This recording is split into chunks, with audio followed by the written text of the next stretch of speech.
My name is Dr. Lena Holt. I am 35 years old, and I have spent my career telling families the truth their bodies have been keeping from them. A missing chromosome. A gene passed down without anyone knowing it was there.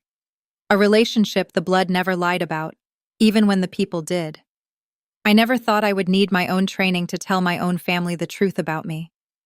3 weeks after we buried my father, I sat at the head of a long mahogany table in a law office in Asheville, North Carolina, and listened to my stepmother look me in the eye and tell 30 years of my life were a misunderstanding. "You'll inherit nothing," she said, smoothing the front of her black dress like she was brushing away a crumb instead of a daughter. "You were never really ours." The room went very quiet. Our family attorney, a careful man named Theodore Bishop, who had drafted my father's will 11 years earlier, looked down at his papers like he wished they could rearrange themselves into a different sentence. My half-brother Connor stared at the table. My half-sister Briar's mouth opened, and nothing came out. I did not cry. I did not raise my voice. I asked one question, the only one that mattered. "Do you have documentation of that, Renata? Or did you just decide it today?" She smiled like she'd been waiting years to say it out loud. What none of them understood, sitting in that room congratulating themselves on finally pushing me out of a family I had spent 30 years holding together, was that 2 weeks later, a lab report would land on my desk that would not just answer the question she'd asked. It would answer a question none of them had thought to ask at all. Welcome back to the channel. This is where we tell the stories of women who got quietly underestimated and answered with the truth instead of a raised voice. If you have ever had someone weaponize your own family against you, this one is for you.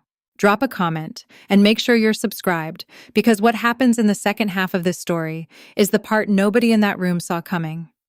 Let me take you back to the beginning, because you need to understand who I was before you understand what I became in that conference room. I grew up in Maple Ridge, a small town built around two things: my father's construction company and the lake everyone pretended belonged to nobody in particular. My father, Walter Holt, started Holt Construction and Development with a used backhoe and a handshake loan from a man who is now a street name in our town. My mother, Caroline, was a labor and delivery nurse who used to come home smelling like hospital soap and tell me that every baby she caught that day had looked, for 1 second, exactly like its father. She had an eye for it. She said you could see a whole family tree in a newborn's face if you knew how to look. She died when I was 8. Ovarian cancer, caught too late because she'd spent 4 months telling herself the fatigue was just the night shifts. I remember the hospital more than I remember the funeral. I remember the particular yellow of the blinds in her room and the sound the machines made, and my father sitting in a plastic chair with his hands wrapped around a paper cup of coffee he never drank, like the act of holding something warm was the only thing keeping him upright. The last thing my mother gave me, 2 days before she died, was a small brass compass that had belonged to her own father, a merchant marine captain who'd given it to her when she left for nursing school. She pressed it into my palm with hands that had already gone thin and said, "When you don't know which way is true, you find it yourself. You don't wait for someone to point." I have carried that compass in my coat pocket or my desk drawer every day since. The needle doesn't even point true north anymore. It sticks a little to the left. I have never had it fixed. My father married Renata Pierce 3 years after my mother died. I was 11. I want to be fair to the 11-year-old version of me here, because she was not an easy child to win over, and Renata did try, in the beginning, in the brittle, performative way of a woman who had read a book about blending families and was following it like a recipe. She took me shopping. She let me pick the paint color for my room.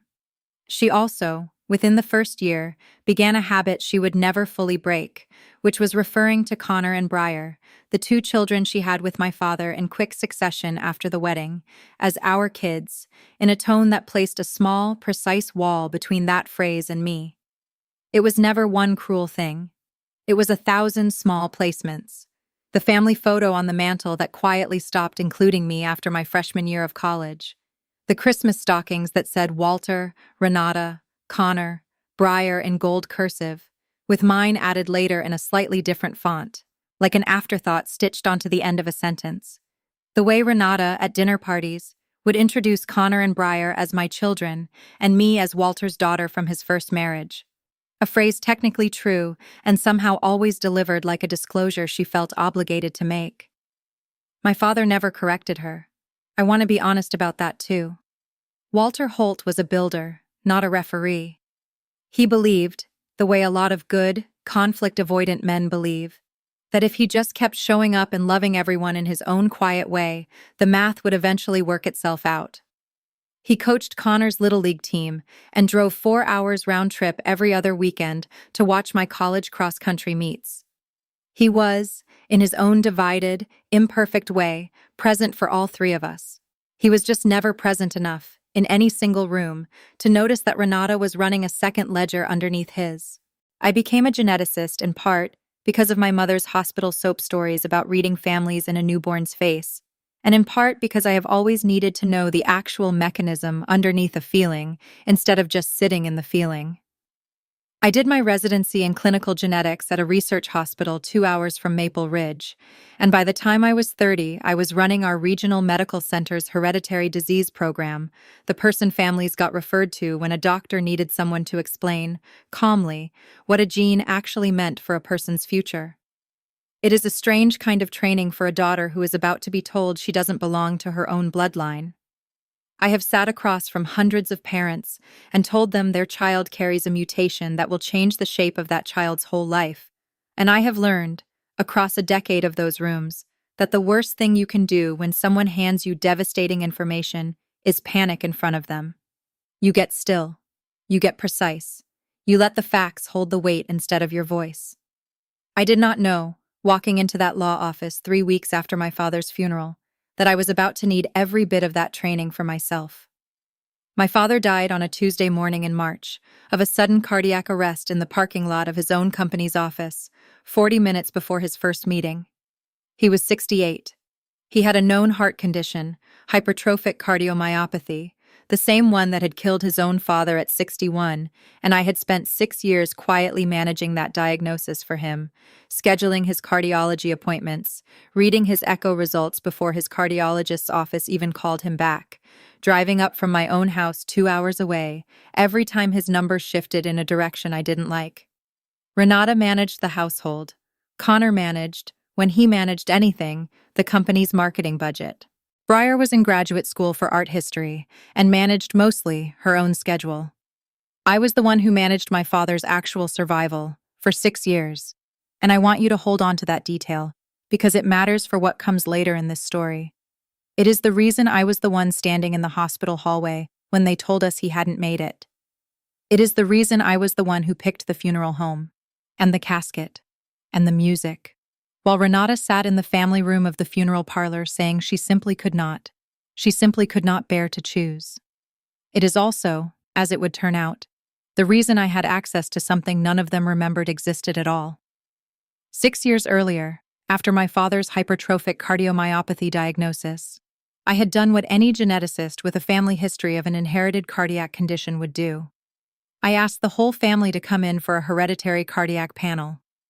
Hypertrophic cardiomyopathy is autosomal dominant, which means if my father carried the mutation, each of his biological children had a 50% chance of carrying it too, and a panel could tell us early, before any of us ever showed a symptom, whether we needed lifelong monitoring. My father came in. Connor and Briar came in, mostly because Renata insisted, in her words, that the family do this properly, together.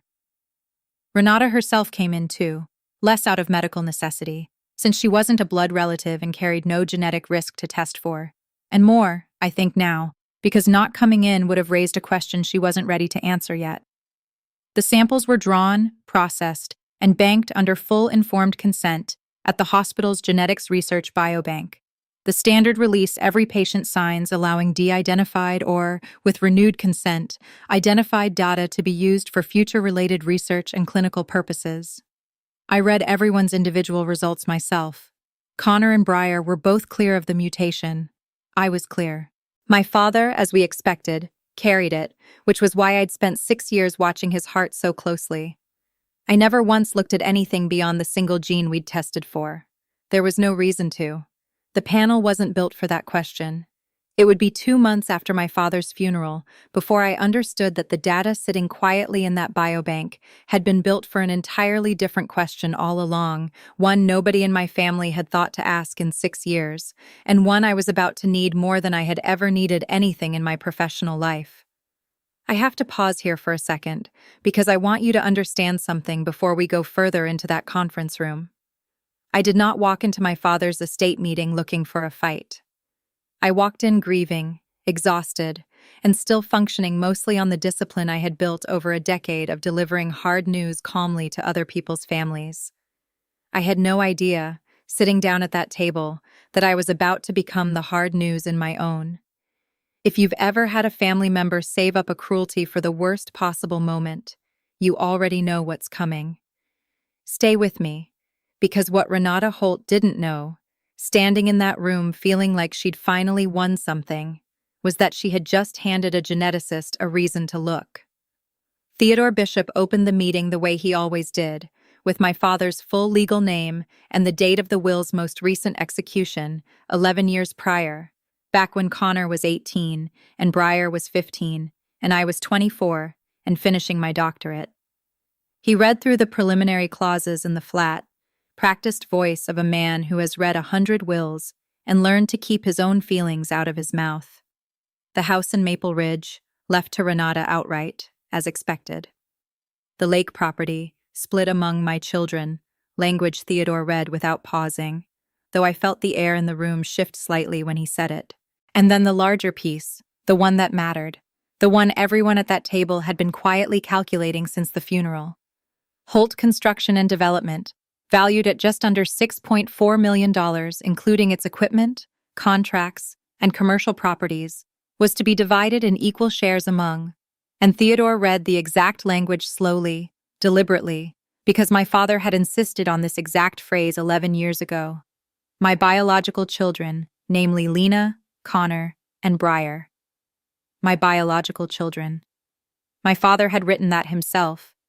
He had sat in this same office 11 years ago and told Theodore he wanted the language airtight because he'd seen too many families torn apart by ambiguous wills, and he wanted no one, ever, to be able to argue about who counted. He had no idea, writing that clause, that he was building the exact mechanism his widow would later try to turn against his oldest daughter. Theodore finished reading. There was a pause, the kind that exists in every will reading, where the air seems to wait for someone to either cry or object. Connor cleared his throat and said something about how Dad would have wanted us to keep the company running together, which was the first and last generous thing anyone said in that room. And then Renata spoke. I want to describe her exactly as she was in that moment, because I think about it more than I'd like to admit. She did not look angry.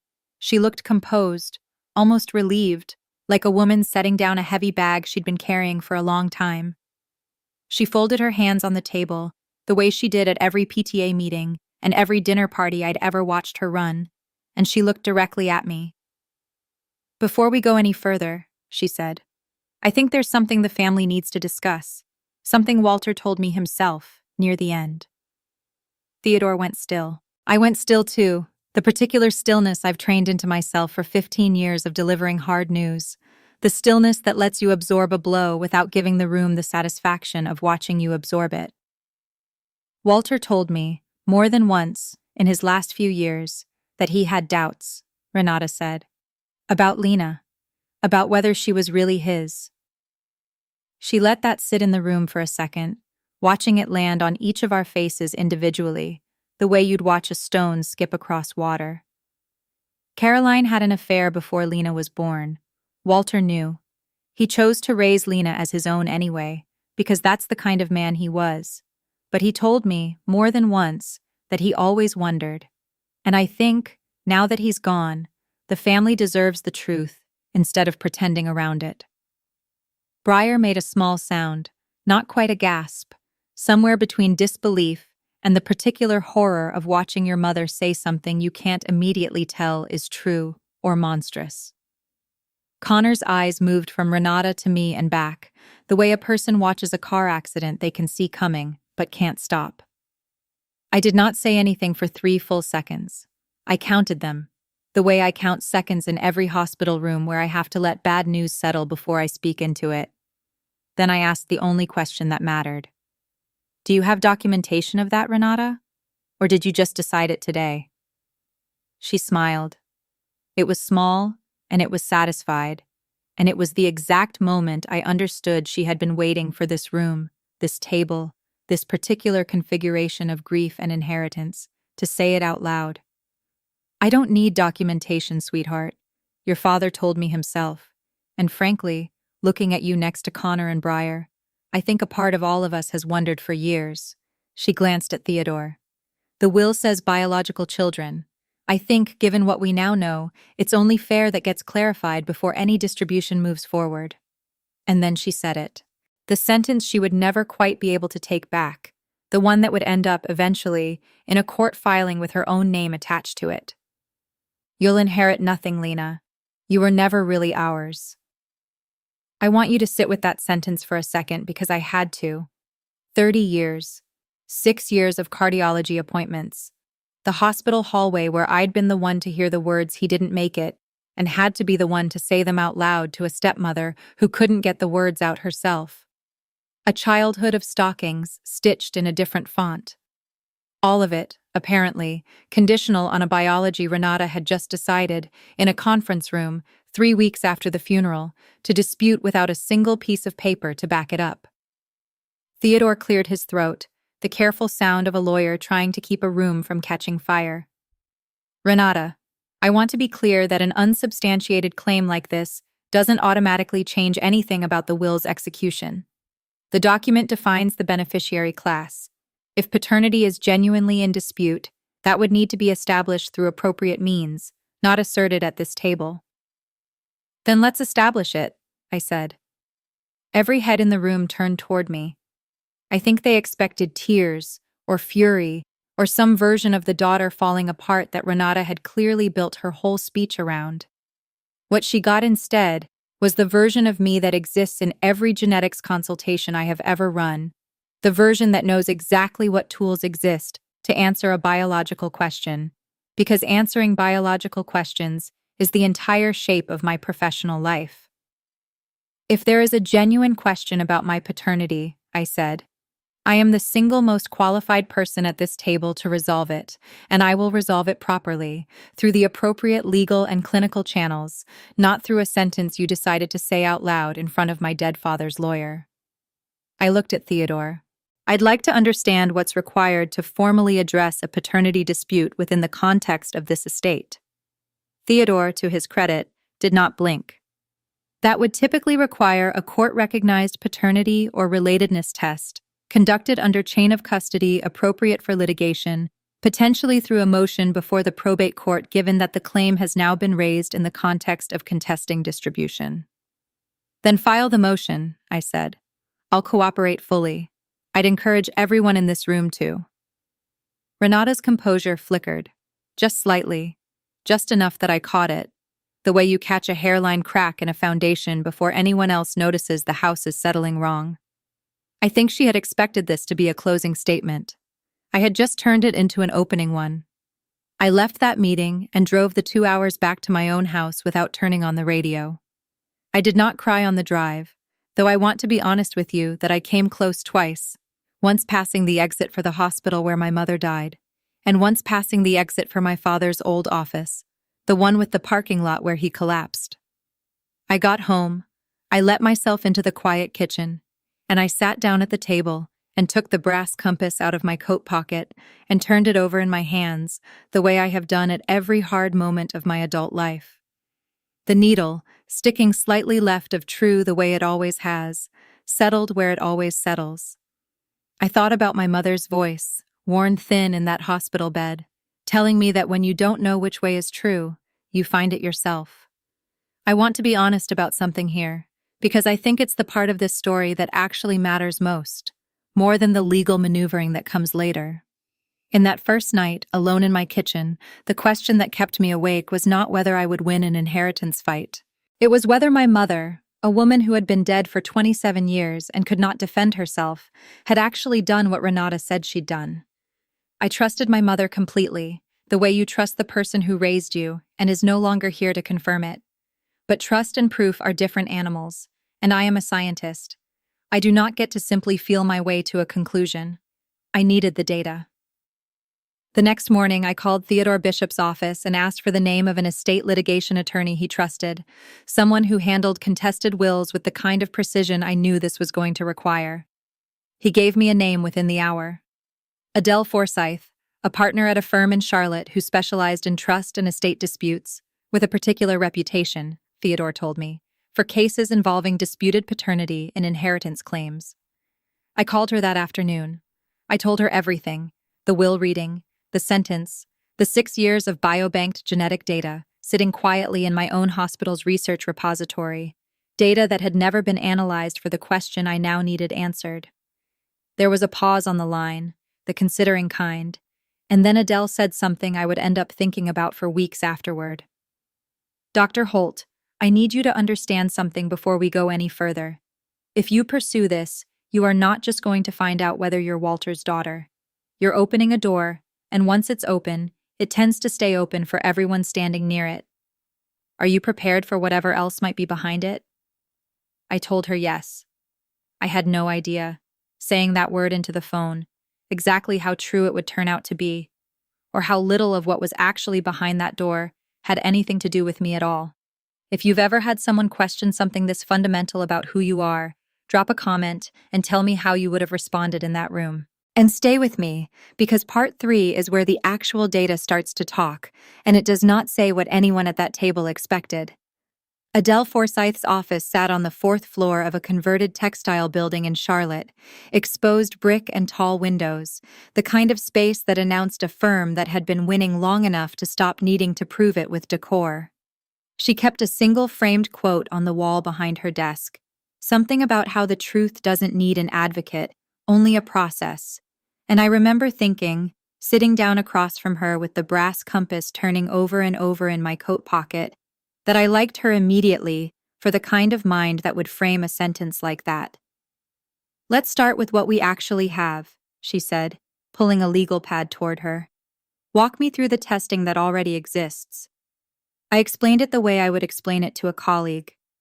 6 years earlier, after my father's hypertrophic cardiomyopathy diagnosis, I had arranged a hereditary cardiac panel for the immediate family, run through my own hospital's genetics laboratory, with samples banked under full informed consent in the hospital's research repository. My father, myself, Connor, and Briar had all been tested for the specific mutation. Renata had also provided a sample, mostly as part of the family's broader risk counseling session, though she carried no biological risk herself. "And this panel," Adele said, "it only looked at the single gene associated with the heart condition?" "For the clinical report, yes, but the underlying lab process for a panel like that typically generates a broader SNP array, a set of genetic markers across the genome, because it's more efficient to run a wider array and then filter for the specific variant you're reporting on clinically. The raw array data, if it still exists in the biobank under the original consent, would contain enough information to calculate relatedness between any 2 samples in that batch. Parent-offspring relationships have a very distinct kinship signature. So do full siblings, half-siblings, and unrelated individuals. It's not a stretch of the original technology. It's a different question asked of data that's already sitting there." Adele set down her pen. "So you're telling me there is a 6-year-old genetic dataset, already collected, already consented to for research and clinical purposes, sitting in your own hospital's biobank, that could answer not just your paternity question, but the same question for your half-siblings as well?" "Yes. And nobody in that room yesterday knows that data exists in that form?" "No. As far as anyone in my family knows, that testing was about one gene and one gene only. I'm not sure my father even remembered the broader array existed. I barely thought about it myself until last night." Adele was quiet for a moment, the kind of quiet I'd come to recognize over the following weeks, as the sound of her building a strategy 3 steps ahead of the conversation. "Here's the situation legally. You can't just go pull that data yourself and run a relatedness analysis informally. even though you have the technical ability to. First, because using your own hospital access to investigate a personal legal matter outside the scope of patient care would be an ethics violation that could put your license at risk. And second, because anything produced that way would never survive a challenge in court. No chain of custody, no independence. Renata's attorney would tear it apart in about 4 minutes. So what do? We do it the slow way, which is also the only way that actually wins. She started writing as she talked. First, because Renata raised the paternity question herself, on the record, in front of the estate's attorney, she has effectively put paternity into dispute as a legal matter relevant to distribution. That gives us standing to file a motion in probate court requesting a court-ordered relatedness analysis, conducted through an accredited independent laboratory, using samples collected under proper chain of custody.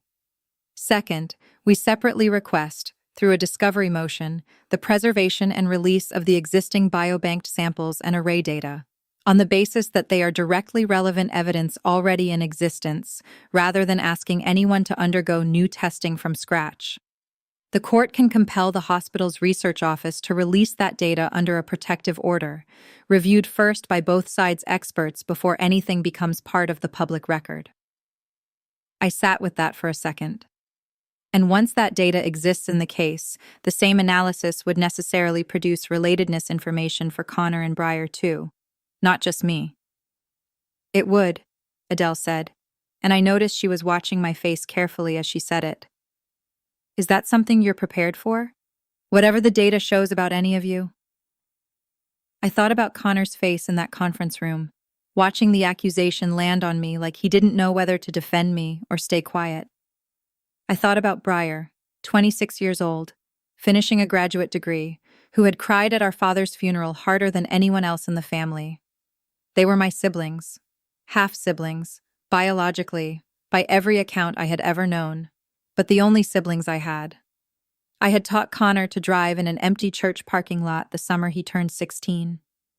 I had sat up with Breyer the entire night before her senior art show, helping her rehang a series of paintings that kept falling off mismatched hooks. I'm not doing this to hurt them, I told Adele. I'm doing this because my stepmother stood up in a room and told the truth was negotiable, and I'm not going to let that stand unanswered.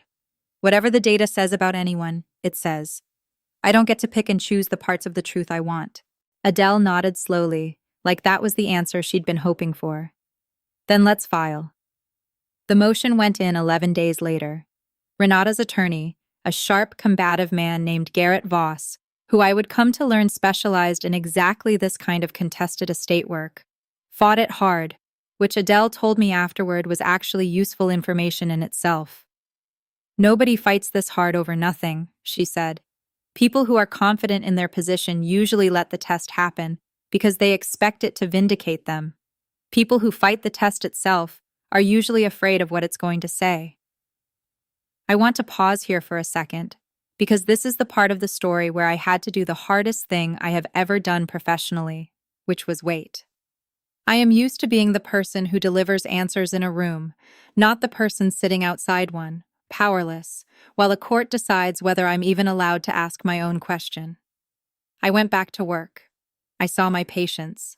I sat across from a young couple 2 weeks into the process and explained a chromosomal microdeletion to them with a steadiness I did not actually feel anywhere underneath my own ribs, and I drove home every night and turned that brass compass over in my hands until the metal was warm.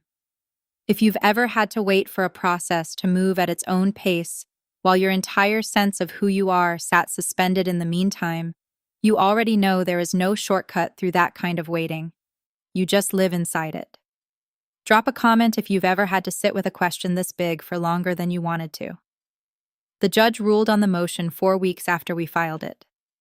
Adele called me on a Thursday afternoon while I was between patients, and I stepped into the small consultation room I used for delivering exactly this kind of news to other people, which felt, in retrospect, like the right room to be standing in. The court granted it, she said, with conditions, but it granted it. The biobanked array data will be released under a protective order to an independent accredited lab, not your hospital's own lab, for relatedness analysis. The lab will compare your sample, Connor's, Breyer's, and your father's stored sample against each other, since your father's own sample is part of the same data set. Results go to the court and to both legal teams simultaneously, under seal, until the court determines how they're entered into the proceeding. And Connor and Breyer's results come back in the same report. They do. There was no way to ask for one without the other, given the nature of the data and the family relationships at issue. Renata's attorney tried to argue for limiting it to just your sample, but the judge wasn't having it. If paternity for one child in this will is being formally questioned using this dataset, the same dataset answers the question for all 3 children named in that clause. The judge specifically said the family doesn't get to choose which truths get measured. I stood in that small consultation room for a long moment after we hung up, looking at the anatomical chart on the wall that I use almost every day to explain inheritance patterns to frightened parents.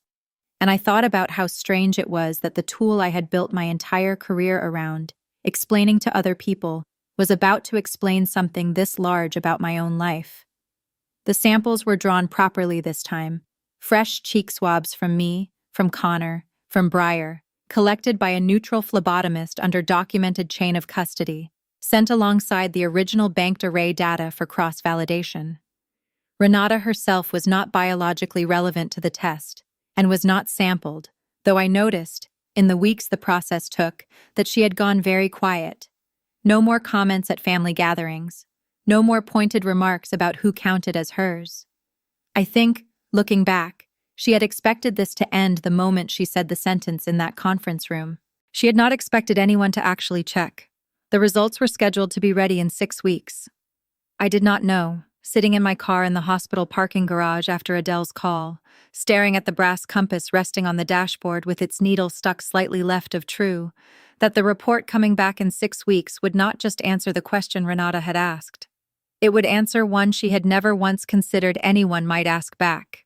Stay with me, because part 4 is where that report lands on the table, and it is not the report anyone in my family was braced for. The 6 weeks between filing and results are not, I think, a part of this story I can compress into a single neat paragraph, because they did not feel neat while I was living through them. I kept working. I kept driving the 2 hours back to Maple Ridge every other weekend, partly out of habit, and partly because someone needed to keep an eye on my father's house, sitting half-furnished and entirely too quiet with Renata rattling around inside it like a woman waiting for a verdict she'd already convinced herself she'd won. Connor called me twice during those 6 weeks. The first time, he asked, in the careful tone of someone picking his way across thin ice, whether I actually thought Mom, meaning Renata, had made the whole thing up. I told him I didn't know yet, that I wasn't going to guess at an answer I'd built my entire career around not guessing at. The second call, a week before the results were due, he didn't really say much of anything. He just asked if I was doing okay, and when I told him I was managing, he said, "For what it's worth, I never believed her. Not really. You're the one who drove Dad to every single appointment for 6 years. That's not nothing, whatever the test says. I want you to hold on to that, because it matters for how this story ends." Breyer didn't call at all during those 6 weeks, which I understood, in its own way, better than I understood Connor's calls. She was 26, and watching her mother potentially unravel a family in real time, and I think she didn't yet have the words for what she wanted to say to me, so she said nothing instead. I didn't hold it against her. Grief makes cowards of all of us, in one direction or another, for a little while.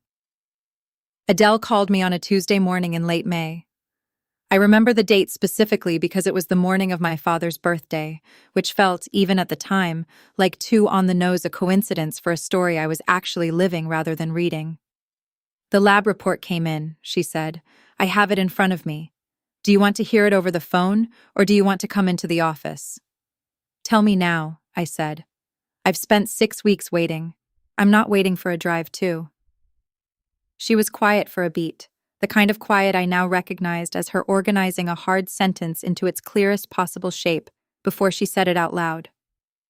"Lena, the kinship analysis confirms a parent-offspring relationship between you and Walter Holt, consistent with biological paternity, at a confidence level well above any legal threshold for paternity determination. You are his daughter. Genetically, unambiguously, his daughter." I sat down on the edge of my own kitchen counter because my legs had decided, apparently, that this was information that needed to be received sitting down. I did not cry, not yet, though I would later that night, alone, in a way I am not embarrassed to tell you about. In that moment, on the phone, I felt something close to relief, but underneath the relief was something stranger, something that took me longer to name. A kind of grief for the version of myself that had spent 6 weeks not quite trusting her own mother's memory, even though I should have known better, even though I did know better. I had let one cruel sentence in a conference room put a crack in 27 years of certainty about a woman who could no longer defend herself. I am not proud of that. I think it's honest, though, and I think honesty matters more in this story than pride does. "There's more," Adele said, and something in her voice made me go very still again. "Tell me." The same analysis included Connor and Breyer's samples, compared against Walter's banked sample, as the court ordered. She paused. "Lena, neither Connor nor Breyer shows a kinship coefficient consistent with a parent-offspring relationship to Walter Holt. The data is unambiguous. Whoever their biological father is, it isn't Walter."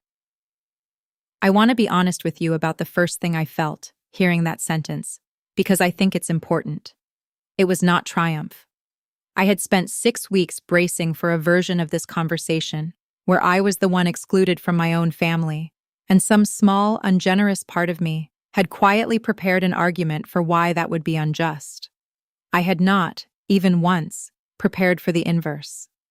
I sat on my kitchen counter with the phone against my ear and felt the floor of the entire story shift underneath me, and the first clear thought I had was not about the estate, or the will, or even about Renata.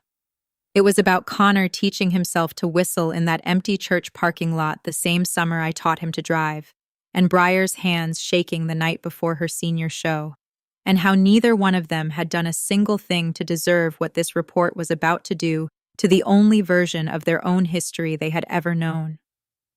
"Does the report indicate anything about who their biological father might be?" I asked, because I am, even in my own devastation, a scientist, and the question was sitting there whether I wanted it to be or not. The array data isn't designed to identify a third party automatically the way a forensic database search would. But Adele paused. "There's a notation in the report. Connor and Breyer's samples show a kinship coefficient consistent with being full siblings to each other, biologically, which at least answers that they share the same biological father, even if the data alone doesn't name him." I thought immediately, unwillingly, of Greg Larkin, my father's former business partner, a man who had been close to our family throughout my childhood and abruptly stopped coming around sometime around when I was 12 or 13, a falling out my father had always attributed, vaguely, to a disagreement over a commercial contract. I had never questioned it as a child. I am questioning it now, writing this down, in a way I didn't let myself question it for over 20 years. I called Renata that evening. I want to tell you I did it out of some careful strategic calculation, the way Adele might have planned a courtroom reveal, but the truth is simpler and less flattering. I called her because some part of me, even after everything, still wanted to give her the chance to tell the truth before a courtroom forced it out of her. She answered on the second ring. I told her, plainly, without performance, what the report said. About me. About Connor and Breyer. The silence on the other end of the line went on long enough that I checked my phone to make sure the call hadn't dropped. When she finally spoke, her voice had lost every bit of the composure it had carried in that conference room 3 months earlier. "You don't understand what you've done," she said. "You don't understand what this is going to do to them." "I didn't do anything to them, Renata. I asked a question you opened. The data is just the data. It doesn't take sides. It never did." "Walter never knew," she said, and her voice cracked on the word "knew" in a way that told me, more than any lab report could have, that this part, at least, was true. "I made sure he never knew. He loved those kids. He never once doubted them.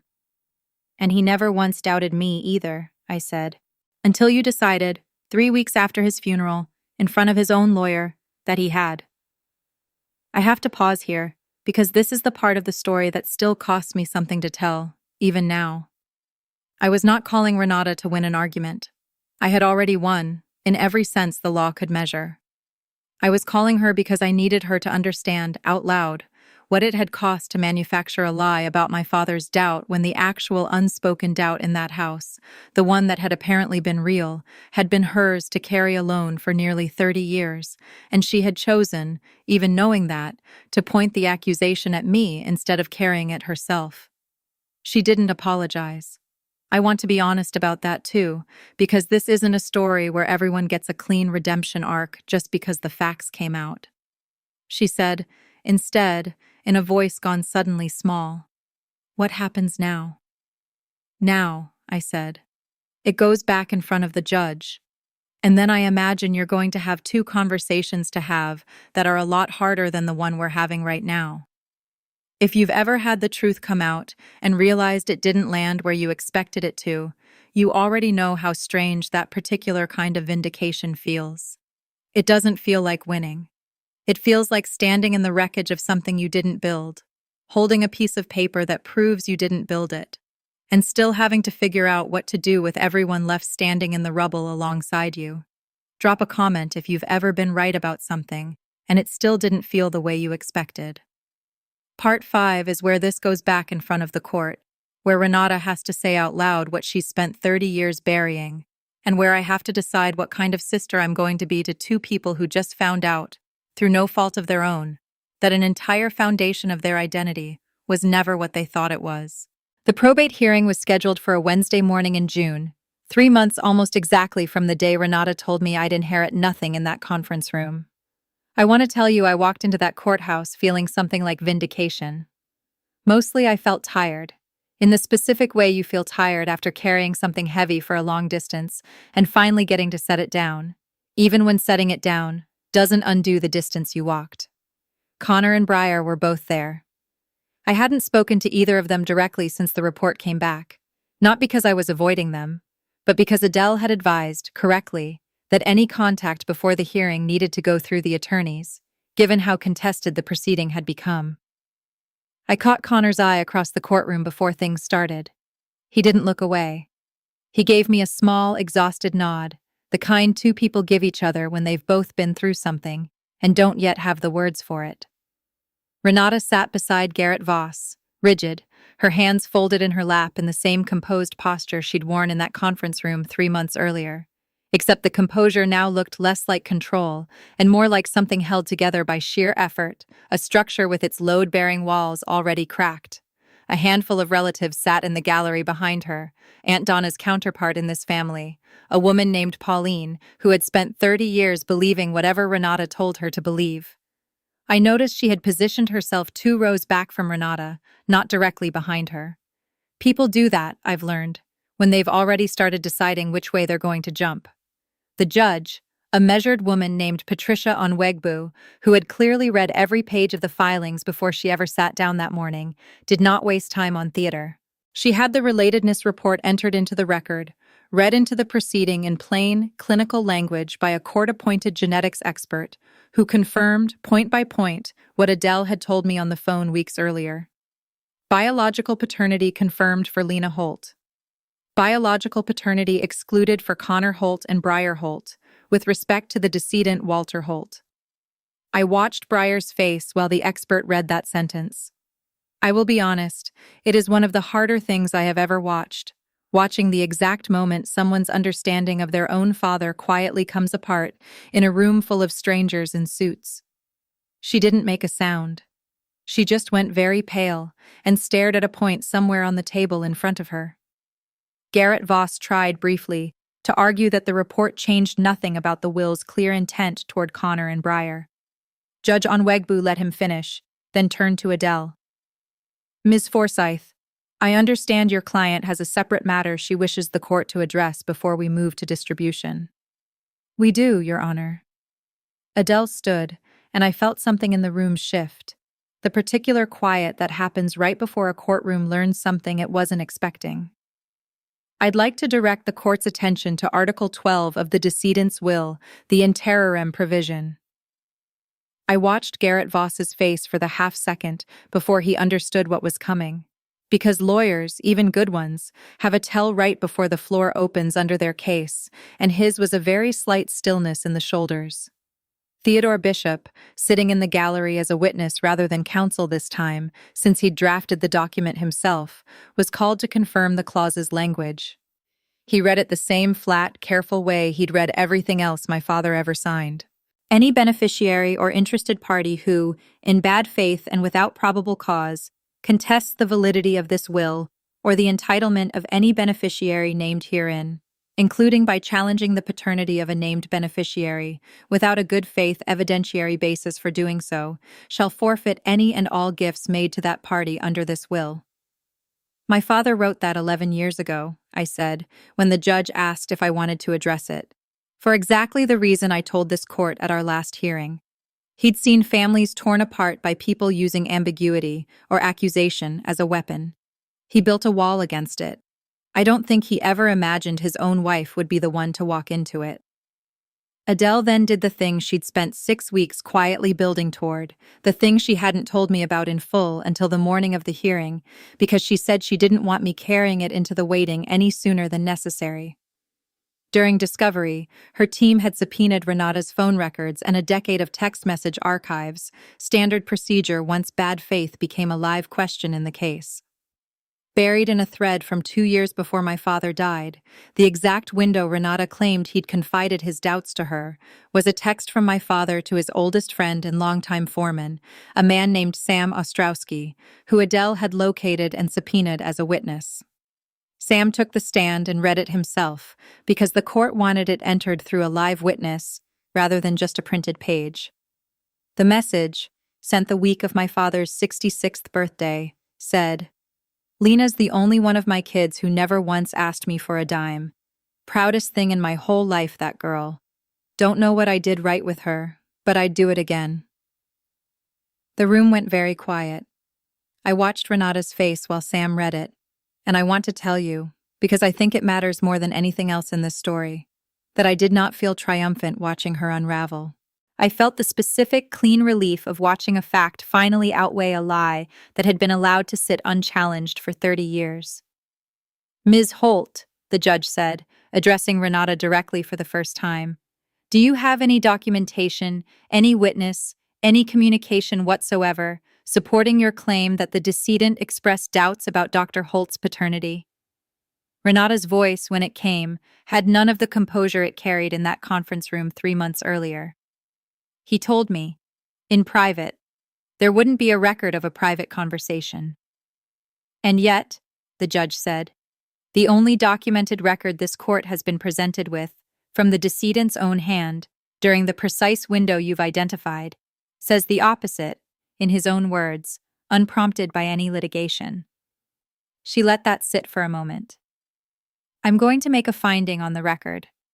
Based on the totality of the evidence presented, including the timing, the complete absence of any corroborating documentation, despite 3 months of discovery, and direct contemporaneous evidence contradicting the claim, I find that the paternity challenge raised by Renata Holt was asserted without a good faith evidentiary basis, for the purpose of diverting estate assets away from a named beneficiary.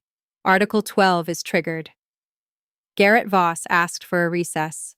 The judge granted 5 minutes, which is its own kind of mercy, I think, the kind the law extends even to people who didn't extend any to you. Here is what that finding meant, in plain terms, by the time the dust settled over the following weeks. Renata forfeited her own gift under the will entirely, the house in Maple Ridge that she had expected to keep outright, which now reverted to the estate's residue and was distributed, per the will's terms, among Walter Holt's named children. The court additionally found her litigation conduct sanctionable under the state's bad faith filing statute and ordered her to personally cover $86,000 in legal fees, the combined cost of the estate's and my own representation through the entire proceeding. She did not get a negotiated grace period for the house. The order gave her 60 days. I want to pause here because I know some of you watching have been waiting the whole story for this part, and I don't want to pretend it didn't feel like something when it happened. There is a specific kind of stillness that settles over a person who has just watched 30 years of careful performance collapse into a single court order. And I watched it settle over Renata in real time, in that courtroom, in front of the same relatives who had nodded along to every quiet cruelty she'd dressed up as family loyalty for 3 decades. Pauline did not go to her in the hallway afterward. Nobody did. Connor found me in the parking lot an hour later. He looked like a man who had aged 5 years in a single morning, which I suppose, in every way that matters, he had. "She's losing the house," he said, like he was still testing the sentence to see if it would hold weight when he said it out loud. "She is. And it's going to you. And to us, I guess, since the residue splits between the named children." He shook his head slowly. "She did this to herself. I keep waiting to feel something other than that, and I don't." "You're allowed to feel more than one thing," I told him. "I do too." What I did next, I want to be clear, was entirely my own choice, separate from anything the court required of me. The will's residuary clause, now swollen with the forfeited house, technically entitled me to claim the full value if I chose to fight Connor and Breyer's equitable claims the way Renata had fought mine. I did not. I sat down with Adele the following week and structured a voluntary distribution, splitting the residue 3 ways, between myself, Connor, and Breyer, exactly as my father had always intended for his company and his estate to be shared, regardless of what the genetics eventually revealed about which of us carried his blood. I was not interested in becoming a harder version of the woman who had just lost everything for trying to take something that was never legitimately hers to take. There is a difference between holding someone accountable and becoming them. Breyer called me the week after the ruling, and for the first time since the funeral, she cried on the phone with me, not about the company or the house, but about the simple fact that she had spent 26 years believing a story about her own family that had been built, in part, on a lie her mother had been protecting since before she was born. "I don't know how to feel about her," she said. "You don't have to know yet," I told her. "That part doesn't have a deadline." As for Renata, she vacated the house within the 60 days the order allowed, into a small rental 2 towns over, and the last I heard, through Connor, the Women's Auxiliary Committee she had chaired at our church for over a decade quietly did not renew her position the following spring. I don't know if she understands, even now, that she had 30 years to simply tell the truth in private, with whatever grace she could manage, and instead chose the one courtroom, on the one morning, where the truth was guaranteed to cost her everything she'd spent those 30 years building. I still carry my mother's brass compass. The needle still sticks slightly left of true. I've never had it fixed, and I don't plan to, because I think some instruments are more honest broken than they would be perfectly calibrated. It reminds me that finding what's true is rarely a straight line. Sometimes it takes a will reading, and a 6-year-old dataset nobody remembered, and a courtroom full of strangers, and a clause your father wrote 11 years ago for a reason none of you understood, until the exact morning it mattered most. My father built one wall into his will to keep ambiguity out of his family's future. In the end, that wall didn't hold back the people he meant to protect. It held the door open for them, and it closed, permanently, on the one person who tried to use his own children against each other to walk through it. That's my story. A stepmother who tried to write me out of my family with a sentence she couldn't prove, a 6-year-old genetic dataset nobody remembered existed, and a truth that ended up costing her everything she had ever tried to protect by lying. If this story reminded you that the truth doesn't need you to defend it, only to ask the right question and let the process do the rest, share it with someone who needs to hear that tonight. Drop a comment, hit subscribe, and I'll see you in the next one.